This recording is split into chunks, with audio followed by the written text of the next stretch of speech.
Hello, hello.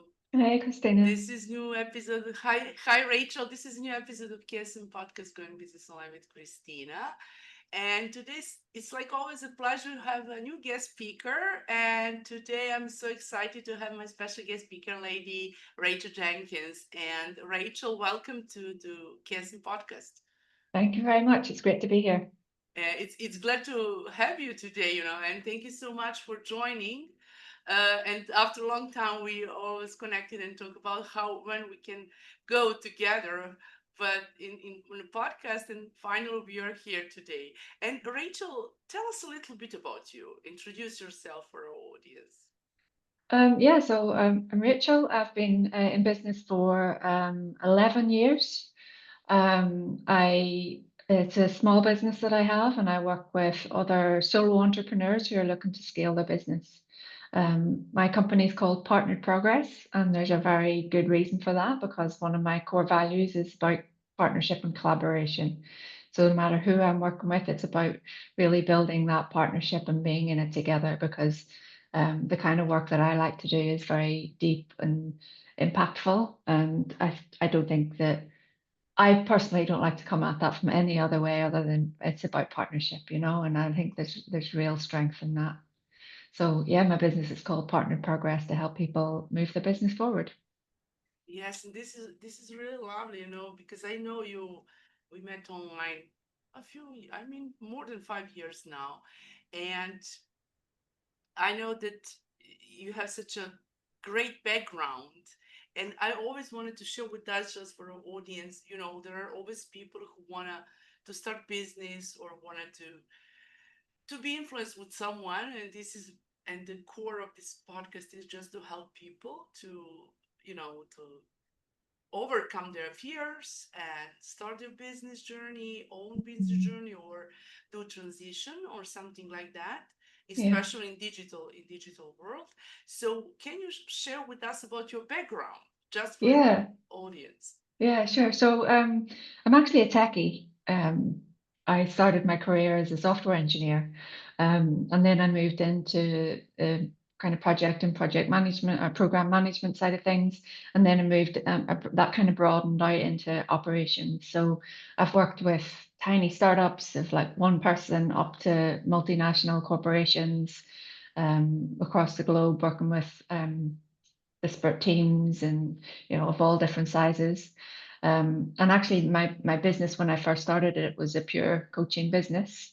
And the form that it is taken now has actually brought all parts of my past lives together.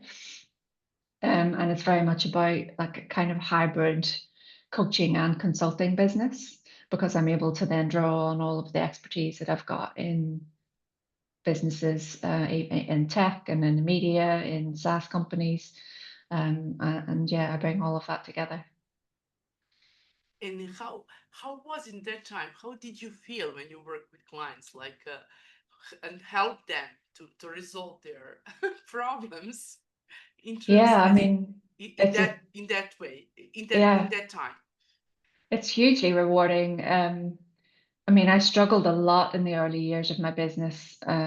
And looking back on it now, I know it's because I was ignoring a huge part of myself. I was ignoring all of the stuff I'd actually learned in the tech world and in the business world, and I was trying to be solely a coach. And I struggled a lot with that because I wasn't bringing my full identity to it. And not only that, it just always felt incongruent. It just felt like something was wrong. And so it was a massive struggle at the start.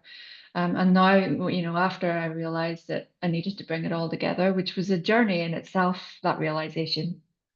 But then because I'm able to show up with my full self with clients, it's insanely rewarding. I mean, I won't lie, it's challenging. It has its difficulties. But I think those difficulties that are actually what make it so rewarding because you're actually able to partner with these people to overcome huge obstacles that they have, whether that be practical and the external factors in business that we face, or even internal and the internal obstacles, and bringing that all together for a client. It's when you see the shifts they have, it's incredible. Yes, and I see I was so shy in front of camera, to be honest, and doing that like challenge. It was 4 years ago. I started something new because, and as you mentioned, we need to overcome fears and Yeah, obstacles in ourselves. In that way, we need always some coaches, mentors to help us to move forward. And when absolutely. we went through that, we can also help other people to Yeah. do what we just resolve it for Yeah, ourselves. yeah, yeah. Yeah, exactly. And the thing where what that I find so powerful is that if you think about a traditional coach, right? If anybody who's gone to a coach and went, right, I need help, and here's what I'm going through, right? Very often that's not what the real problem is, right? I always call it the problem behind the problem. Very often, what we think is the problem is not what the core problem is. And so, if you work with a coach who's just a coach, and I'm not belittling coaches, it's extremely valuable and powerful service, but somebody who only tackles the mindset side of it, right? They have to take your word for what the problem is, right? And they help around that. Whereas if we are able to see in as we execute our daily activities, if we're able to work with somebody who can see us doing stuff and go, oh, actually, have you considered that this could be a problem? And so you get at the problem behind the problem much faster and much easier because it's presenting itself in real life situations rather than you having to try and interpret it and then take it away for a coach to help you work through it. Because very often we don't see that. We're too close to things to actually see what the real problem is. So yeah, it's a very different way of doing it. But I for one am a big fan of that. And I think that you also had your coaches before, Yeah. Yeah, I've had lots of coaches and over the they years. could they saw maybe something what you didn't see, as you said. Hmm. Okay, we think something, but we are not. When we put in action, this is something different. Yeah, yeah, yeah, exactly. Yeah, because one of the things I work with my clients with is actually helping them grow a team. And so I help them with the practicalities of that, right? How to discover what exactly the right first hire or second hire looks like, how to write job descriptions, how to interview those people, and how to onboard those people, right? Those are the external factors. Those are all the practicalities. But what a lot of entrepreneurs face, and this is why so many people don't make it past this solo phase, is all of the inner obstacles that actually make that process difficult, right? How do I, maybe I'm a perfectionist and I don't want to hire somebody deep down because I'm scared of losing control, right? And so doing even something simple as identifying what help I need, that's really hard without uncovering the fears and worries that you have underneath the surface. So when you bring that, fold that all in together, you get bigger shifts, and And much I think faster. that we sometimes worries about something which doesn't exist. And Right. it's just only in our head. Yeah, exactly.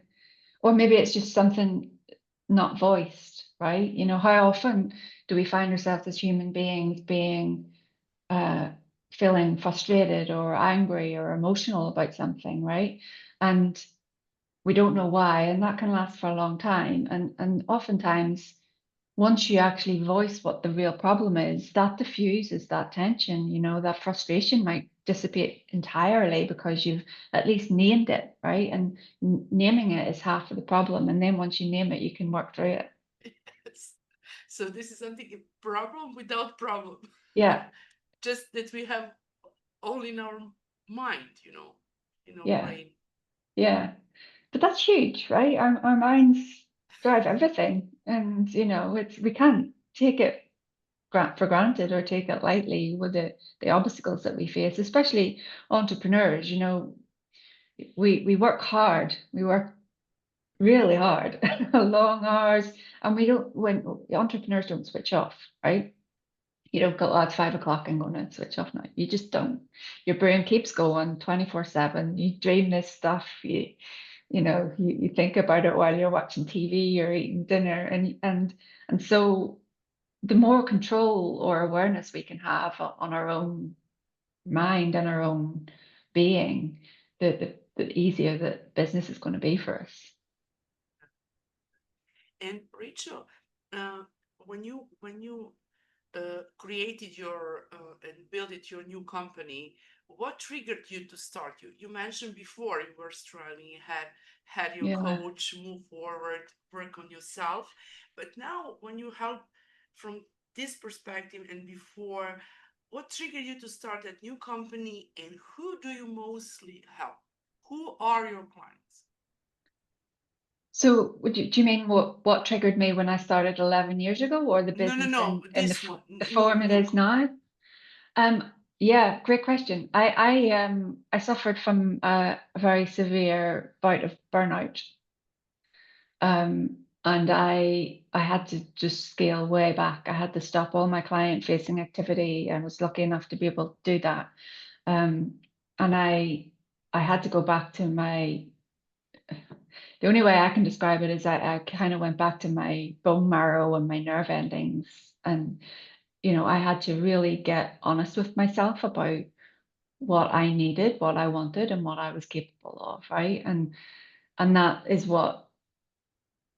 that's where my current business, partner progress, came from. It was birthed out of that, and it was about being really honest and raw with myself. Um, and so I realized that, I want to be partner with people. I want to be in the trenches with them. I want a high value, high touch thing. None of this one call for 60 minutes once a fortnight. That's not going to do it for me. I want to be in the trenches with these people, because it is being in the trenches. Sometimes we feel like we're in a war. Um, I emotional war. I should clarify that.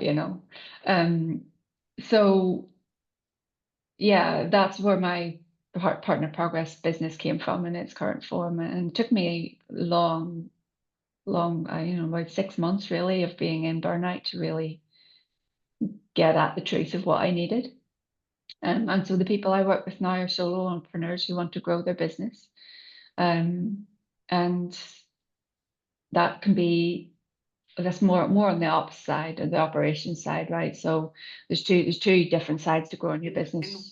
what are mostly points and their pain points, which you help them like just you can share with us a little bit, like Yeah, that you have, just imagine that you have your client now and you want it just like an example, yeah, maybe to be much more clear for our listeners yeah, to understand how do you help people, how yeah. do you help. Well, a lot of my clients are already established, so they'll be in business a few years, and they're at the point where they're earning a good money and have a good client list. They're service-based businesses, usually in tech or design, so like web designers or branding experts, something like that. And they've reached the point where they are the business, right? They can't scale because they're stuck in delivery. They can't lift their head above the water to look at what the next stage of their strategy should be, and they're usually really overwhelmed, overworked. They're probably even scared, scared that where the business is right now is where it's always going to be, scared they don't have what it takes to get to that next level. Um, and scared that they're always going to be distracted from living their lives, right? They don't get the time they want with their family and their friends. They often neglect their health because they're stuck in, I just need to get through this 12-hour day and I'll be okay. The next one will be better. But it never ends. It's always a 12-hour day or more of non-stop work. So I help them clear the decks and really look at what their business needs for the future. I help kind of calm the nervous system. A lot of time my clients are on the edge of burnout. Um, and so it's about, let's stop this before we get into full burnout, because business can't afford that. Um, and yeah, let's clear the decks and build the operational backbone that your business needs to support the growth that they want. Sounds good. Yeah, and as you mentioned, we are so overwhelmed, and many of them are like in burnout place as you were. Yeah, So you went through that, so it's easier for you to help them yeah, because you also were in that yeah. position. Yeah, once. and you can spot it. I mean, burnout's a really strange thing because I worked with a coach a couple of years ago, and I remember describing how I felt, and my burnout was on the edge of coming forth for many years, and I didn't realize it. And I was talking to a coach at the time, and I explained to them what I was feeling, and they didn't spot the burnout. All right, and I don't blame them for that because I don't think you can spot it unless you've been in it. You can't see the signs. But looking back, when I think about that time, and I remember the conversation with my coach vividly, like looking back, I was like, "Oh, that was burnout." What is it? And if only somebody had noticed then, I could probably have prevented it. And so, yeah, I like to work with people before it happens because it's not a fun thing to go through. Yes, and when we are, I think talked, I, I was talking with you like once, and you mentioned about that burning out, and people just they lost energy, just don't feel good, just like Yeah. to spend 1 day, 2 days, like to live in some way, Mm. not just to work. Yeah, I think burnout's really misunderstood. I think people don't really understand how deep and widespread it goes. I mean, true burnout is debilitating. Um, you can't function. Your body shuts down and you can't think straight. You certainly can't do any calls. A lot of times you can't even leave the house. It really is debilitating. It gets you on a physical and an emotional and a mental level. It's a real nasty trifecta. Um, and so yeah, if you can spot the signs before it happens, oh, it's such a godsend, really. Yes, and I think that in today's show and episode, when we mention burnout, people most of the time they talk about like imposter Yeah, syndrome, but also the other way is that burnout. And I think that when we do, we are not machine to work 24/7, yeah, and we need some time, and you mentioned that, and I think that many of our listeners and audience who will listen this podcast, this episode, will recognize themselves in some yeah, way. And yeah, I think that we don't think about too much about our health, yeah. and we lost health in that way, and from that burning out, and also we are not capable to do something else, No, or exactly. need Yeah. rest, or change something in our career. Yeah, or life. I mean, my burnout wasn't a career thing. It was a series of events across my business and personal life that caused it. Um, and I'm sure for everybody it's different, right? There might be people that it's purely business or work that makes causes the burnout. But for a lot of people it's not. So, and that's what I meant earlier when I said I had to go back to my nerve endings because it was about examining my whole life, not just my business. So yeah, if we can, and it's a funny thing as well because the burnout recovery phase can vary dramatically as well. But have never known anybody where it's just a matter of a few weeks rest. I've known people who have, for me, it took me a good 6 months before I was recovered. And I know some people that it took years because it is so deep, you know. So yeah, I think that, but the signs are there. If you know what they are, the signs are there long before it comes. So it is preventable if you know the right people that can help you spot the signs. And I think that we have to think about to do something before go too deep in that burning out, Yeah, just to like how I can say it, pre prepare something, put in front of you and say, okay, to prevent. yeah. And there's a lot of courage needed in that prevention, I reckon, because obviously I never got to prevent it, right? It hit me. So I don't really know, but I imagine it takes a lot of courage in that prevention stage, because you have to, before you're forced to make a change because of the burnout, you have to admit that you're on the edge of burnout and go, right, I do not want that to happen. So this is what I need to change. And there is a tremendous amount of courage needed for that. So this is, and this is a way, because I know that you're so educated in terms of that trainings, not just like in terms to as a software engineer, and you went also, I think that you're also in NLP trainings or something. Yeah, You done, yeah, I know that you've done, and this is so important to connect like a business part and that of sh- when you wanted to shift your to have mindset about something, but to think about your health and how yeah, to do it, how to. absolutely. I call it self, because it's more than just our minds, right? And so um if we look at so I focus mainly on business operations rather than the marketing side of scaling a business. And so if we look at the operational triangle that business operations entails, we talk about one side of the triangle being people. So that could be your team, or if it's just you, and or what the team needs to look like. Another side is the processes, and another side is the technology that to support all of it, right? So you've got this triangle of people, process, and tech. But as especially as solo entrepreneurs, the thing that encompasses that triangle and actually makes it work is what I call the pillar of self, right? And it's about what we're thinking, how we're feeling. It's not just how we approach things in our mindset, but it's everything about ourselves. It's how much energy we have, how good our health is, how focused we can be. You know, there's a lot to that.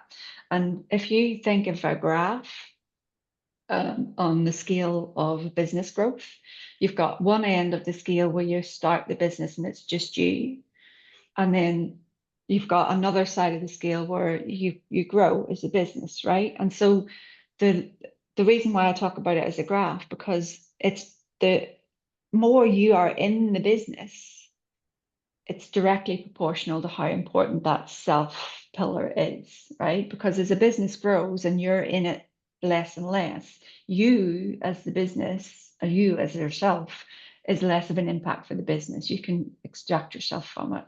So when it's just a solo entrepreneur, the self pillar is just as important as everything else.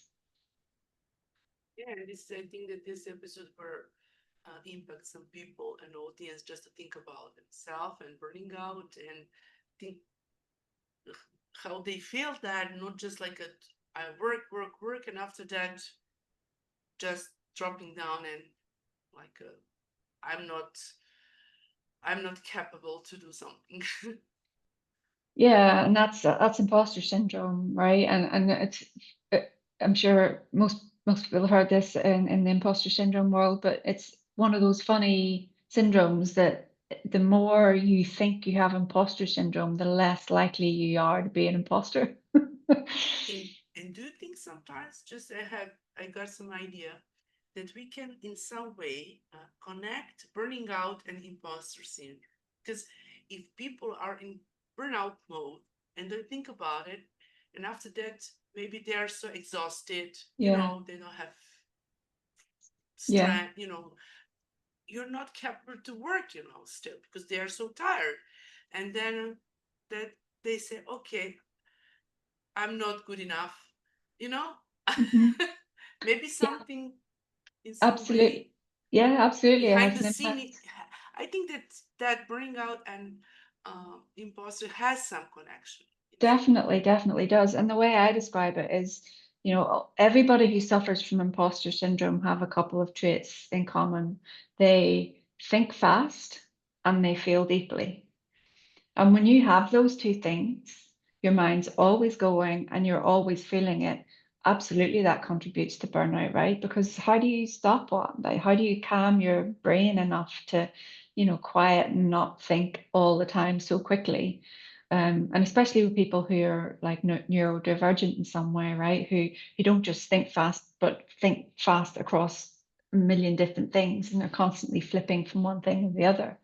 And all, those things, because we're talking about feelings and mind being heightened at all times, they definitely impact burnout. And we'll talk today a little bit about ideal client. If you can share with us a little bit for audience, and I always ask what, I know that I cannot work with everyone. And I Hmm. have my niche, like to work with people in wellness industry, coaching industry, consultants, as a digital marketing coach to help them to build online presence, to get more visibility using tools and strategies, create from them digital marketing plan, also coach them how to run their own podcast and all. So, and sometimes we are always in charge. We're always in that to find ideal clients. And there are Yeah. people who don't resonate. You can say ages, hobbies, but I would love to share with us today a little bit to explain just for it's never gonna stop like to repeat something that people can Hmm. have clear picture about. Yeah. We hear a lot of marketers talk about ideal client or your ICP, your ideal client profile. Um, and I've done a lot of like marketing and learning over the years with growing my business because marketing was never my background. It was tech and operations. Um, and a lot you hear a lot of marketers talk about ICP, and they always say they can't stress enough the importance of understanding your ICP. But really, the importance of understanding your ICP never came across to me with them until I realized for myself in the depths of burnout how important it was. It's almost like how important it is to know yourself. That's how deeply you need to know your ICP. If you can't connect to your ICP as if they are you, you haven't gone deep enough with understanding who they are. Because and again, a lot of marketers will say this, but really want to emphasize this. By understanding your ICP, you're not trying to talk about who you don't want to work with, right? That's part of it, but that's not what you're trying to do. You're trying to understand your ICP so deeply that you can talk to them as if they're your best friend, right? And that's what really resonates in the marketplace, right? When you can talk to them and you do talk to them as if they're your best friend, then it doesn't mean that people who aren't that ICP won't come knocking. They absolutely will. And the reason they do that is because your clarity comes through loud and clear, your assuredness about who you are, what you offer, and who you want to work with. It's like a beacon, and people just go, I think this person might work with me anyway, even though I'm not based in UK and I'm actually based in New York or something. Do you know what I mean? So it's just having that voice. It's a mechanism to have that voice. So if you think about it, like if you were to write a letter, let's say you were to write a letter to your best friend, right? And just sit in that for a moment and feel how that would feel, right? Just audience, we can imagine that. Yeah, yeah. Go ahead. And now imagine writing a cover letter for a job, right? Can you feel the difference in the energy of those two tasks, right? If we approach our business as if it's always doing a cover letter for a job, it has a very different energy than if we're writing content as if it's for our best friend. So it doesn't really matter what you say as long as what you say is in congruency, right? Because you're not going to be saying anything in the cover letter that might not be true in the friend's letter, but it's the energy, right? And it's that energy that makes business more easy for you because you're able to kind of show up and with a bit more clarity and enjoyment every day. But also, it's what resonates in the marketplace, and people go, I love how they're saying that. I need to speak to them. That's the difference for me in understanding truly who your ICP is versus not. Yes, and I was talking to you once, and you said that it's so important. And I just remember that very. It was for me very important that sentence.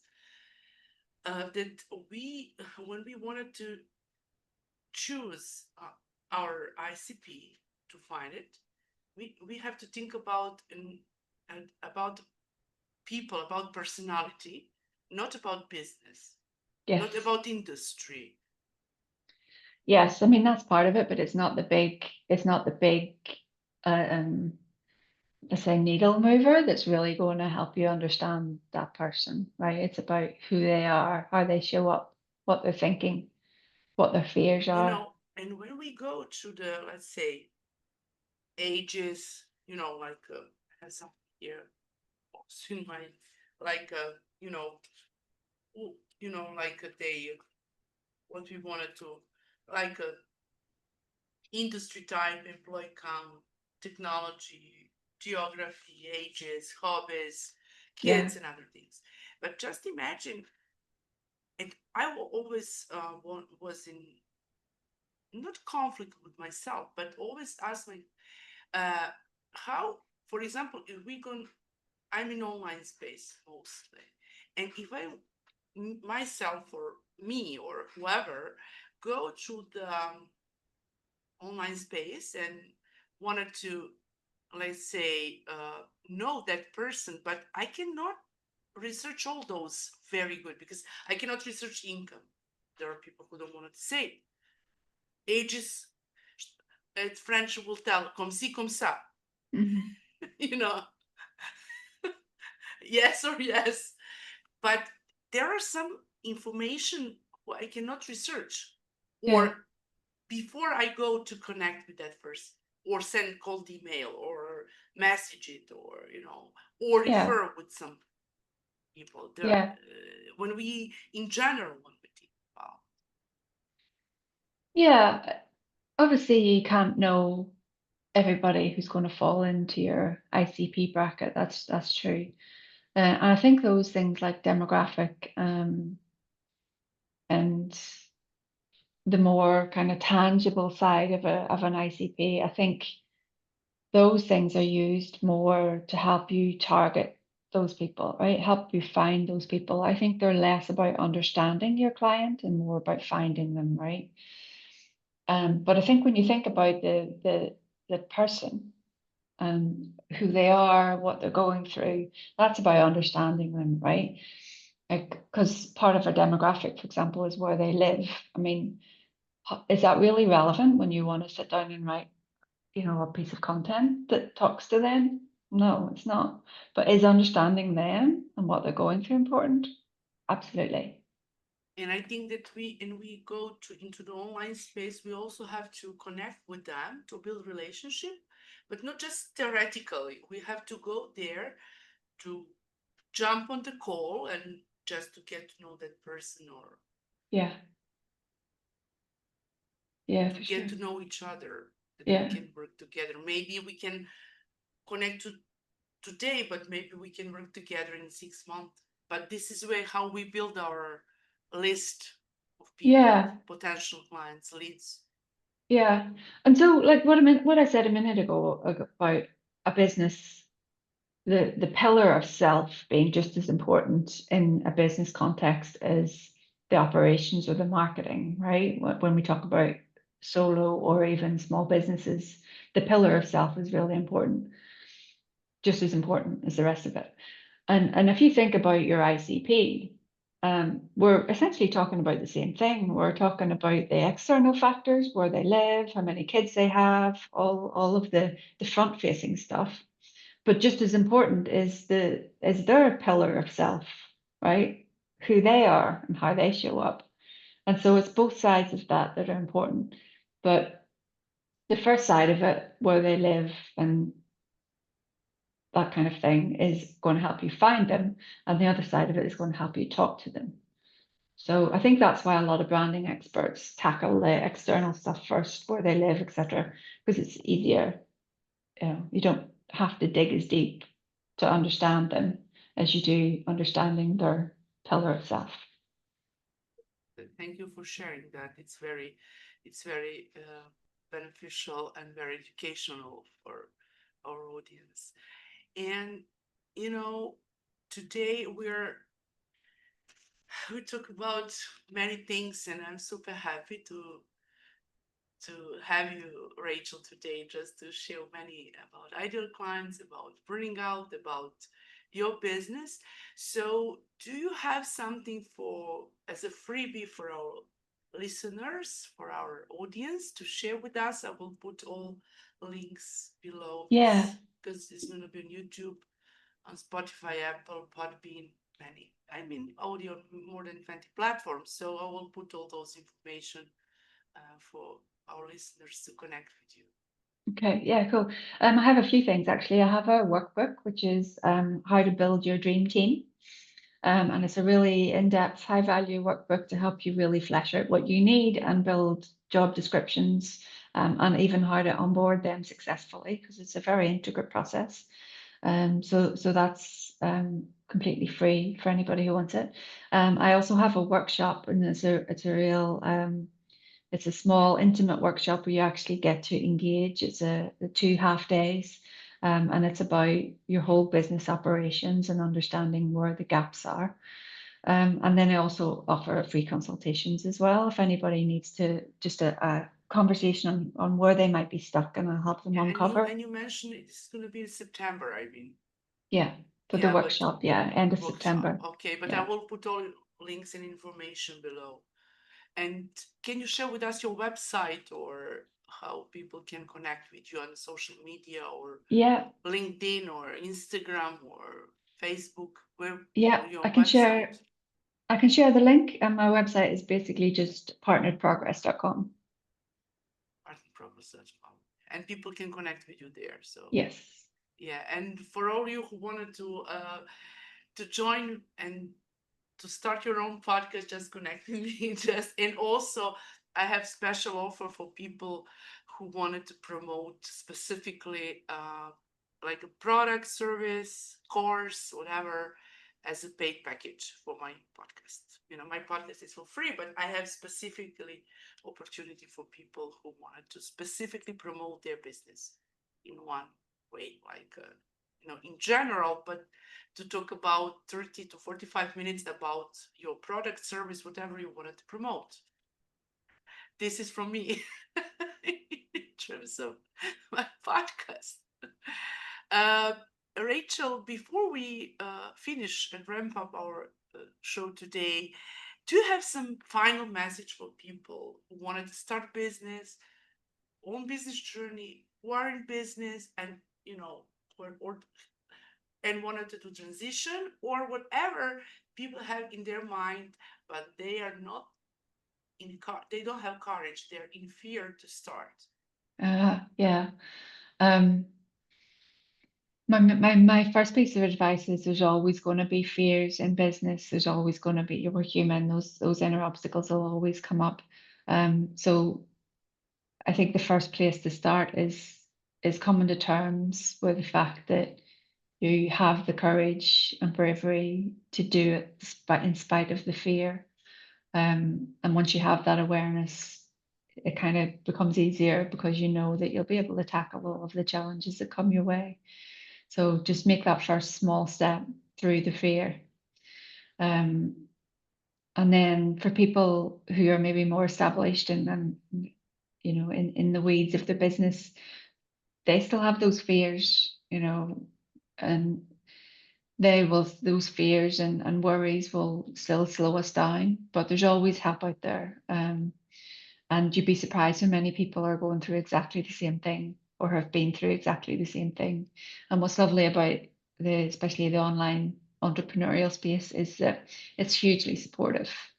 You talk about having competitors in business, but you meet more collaborators and more friends than you do competitors. And I think that's beautiful. So my main thing would be just reach out for help in your network or wherever you see it, because there'll always be somebody wanting to help you.